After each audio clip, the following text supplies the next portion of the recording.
नमस्कार दोस्तों, आज मैं आपको दशा माता की कहानी सुनाने वाली हूँ। चैत्र के महीने में कृष्ण पक्ष की रात में ब्राह्मण नगरी में सूत बांट रहा था, कुकड़ी में बने डोर दे रहा था। रानी महल से झकोरे में बैठी थी। रानी ने दासी से कहा, ब्राह्मण को बुलाकर पूछो वह नगरी में काहे को डोरी दे रहा है। दासी ने पूछा तो ब्राह्मण बोला, चैत्र कृष्ण पक्ष की 10वीं तिथि को दशा माता व्रत किया जाता है, इसलिए दशा माता के डोर नगरी में दे रहा हूँ।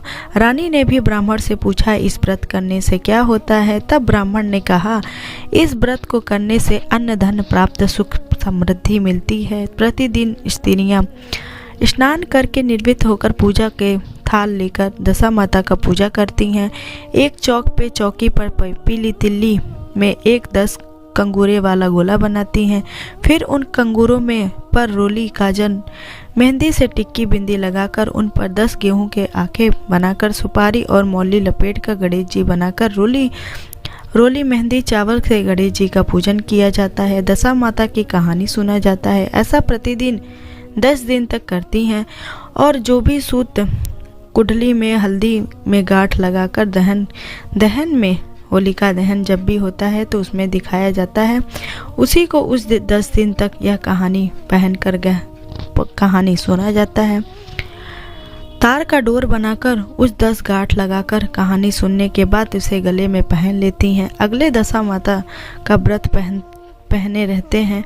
फिर नया डोर बनाकर पुनः पूजन कर दूसरा सूत बनाकर पहन लेती हैं। इस दिन व्रत रखा जाता है और एक ही समय पर भोजन किया जाता है। फिर रानी ने ब्राह्मण से डोर ले लिया। दशा माता की पूजा का डोर अपने गले में धारण कर लिया। राजा जी नगर भ्रमण करके आए थे। रानी से गले में कच्चे सूत का डोरा पहने देखा तो यह गले में सूत का डोरा क्यों पहना है, अपने तो शाही ठाठ है। राजा ने रानी से डोरे तोड़ लिया। रानी ने डोरे को पानी में घोल कर पी गई। उस दिन से राजा रानी की दशा खराब हो गई। राजा ने कहा, अब देश छोड़कर कहीं चलते हैं, इस नगरी में कोई काम नहीं करेंगे और अच्छा भी नहीं लगेगा। रानी ने ब्राह्मण की लड़की को पूजा करके वह पानी भरने को कह दिया। नाई की लड़की को सफाई के लिए कह दिया। राजा और रानी देश को छोड़कर चले गए। वहाँ से राजा ने अपने मित्र के गांव पहुंचा। वहाँ पर राजा को एक कमरा सोने के लिए दिया। उस पर एक खूंटी पर 9 करोड़ का हार लटका था। उसे मोरनी निगल गई। रानी को देखकर बहुत आश्चर्य हुआ कि देखो, मोर का बना हुआ विचित्र हार निगल रहा है। राजा जी और रानी ने यह सोचा कि अब यहाँ रहना उचित नहीं है, इसलिए वे रात्रि में ही वहाँ से कहीं दूसरी जगह जाएंगे। पुनः प्रातः ही राजा का मित्र उठा तो उसकी औरत बोली कि ऐसा मित्र आया है जो मेरा हार चुरा कर ले गया। फिर मित्र ने अपनी औरत से कहा कि कोई ऐसी बात नहीं है, उनकी दशा स्थिति खराब है। आगे गया तो रास्ते में बहन का गांव आया। वह विश्राम करने के लिए उस गांव में सरोवर की पाल पर बैठ गया। दासी ने देखा और रानी को जाकर बोली कि आपके भैया भाभी सरोवर की पाल पर बैठे हैं।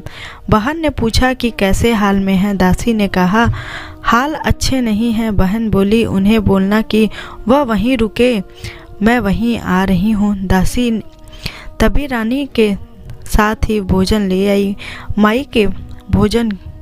भाई भोजन किया और भाभी ने गड्ढा खोदकर वहीं गाड़ दिया। आगे एक गांव आया। वहां दोनों एक बगीचे में जाकर बैठे और बगीचा सूख गया। माली ने दोनों को निकाल दिया और बोला, कैसे लोग आए हैं, बगीचा ही सुखा दिए। आगे गए तो नगरी में विवाह हो रहा था। कुम्हार कुम्हारी चौरी ले रहे थे। राजा व रानी बोले, हम भी चलें। इतना कहते ही उसके हाथ से चौरी गिरकर टूट गई। आगे आगे रानी के पीहर का गांव आया। वे कुएं में जाकर बैठ गई। वहां रानी के पीहर की दासी भरने आई। रानी को देखकर कहा, तेरे राजा से पूछकर आओ कि हमें काम पर रखोगे क्या, लेकिन मेरी एक शर्त है कि मैं झूठे बर्तन नहीं मांजूंगी और सब काम कर दूंगी। ऐसा ही दासी ने जाकर राजा से बोल दिया। एक महिला और उसका पति कोई काम मांग रहे हैं, पर उनकी शर्त है कि वह झूठे बर्तन नहीं मांजेगी। रानी ने बोला, उन्हें बुला ले और कोई अच्छा काम दे देंगे। अगर ये दो काम नहीं कर पाए तो कोई बात नहीं, हम दोनों पति पत्नी आ गए। पति को घोड़े को देखकर काम दे दिया गया, देख रेख का काम दे दिया गया और पत्नी को रसोई के काम दे दिया गया। रानी के नाम पूछा, वह बोली दमड़ी है। दमड़ी रानी वहाँ रहने लगी और मन लग गया, काम करने लगी। चैत्र का महीना आया, होली के बाद दिन आए। दमड़ी कहा, आप मुझे कुछ सामान दे दो, मुझे जंगल में जाके दशा माता की पूजा करनी है। रानी ने सूत की कुल्ठी में हल्दी, गांठ, रोली, मेहंदी, काजल का सामान लेके दशा माता के मन की पूजा करने लगी। दशा माता का डोरा लिया, व्रत में एक समय भोजन कराए। ऐसे ही 10 दिन तक उसने किया। एक दिन सब शाही ठाट वापस आ गए। दमड़ी ने सिर धोया तो उसके सिर से पद्म था। उसकी माँ के आंखों में आंसू आ गए तो उसने पूछा। दमड़ी बोली, यह क्या हुआ? रानी बोली, ऐसा कुछ नहीं, पद्म मेरी लड़की के सिर में भी है, अब वह पता नहीं कहाँ है। उसकी बहुत याद आ रही है, इसलिए उसके आंखों से आंसू आ गए। इतने में दमड़ी बोली, माँ मैं तेरी बेटी हूँ और घोड़े जो की रखवाली जो करने वाला तेरा जवाई है। माँ बोली, तूने यह रूप क्यों छिपाया? मेरे हीरे जैसे जवाई को घोड़े की रखवाली में क्यों रखा? उसने जवाई का मान सम्मान किए और नए वस्त्र पहनाए। लड़की बोली, माँ बहुत दिन हो गए, अब हमारे घर जाएंगे। लड़की को बहुत सारा धन संपत्ति देकर विदा किया। आगे गए तो कुम्हार का घर आया। वह कुम्हार चवड़ी लेकर जा रहा था। राजा रानी गए, वैसे ही टूटा हुआ कलश वापस जुड़ गया। तब कुम्हार बोला, थोड़े ही दिन पहले एक राजा आए थे तो ये चवड़ी टूट गई थी। तब बोला, पहले भी हम ही थे, अब हमारी दशा खराब थी।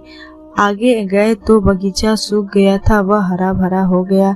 तो माली बोला, पहले एक दुष्ट राजा रानी का पांव पड़ते ही बाग बगीचा सूख गया था।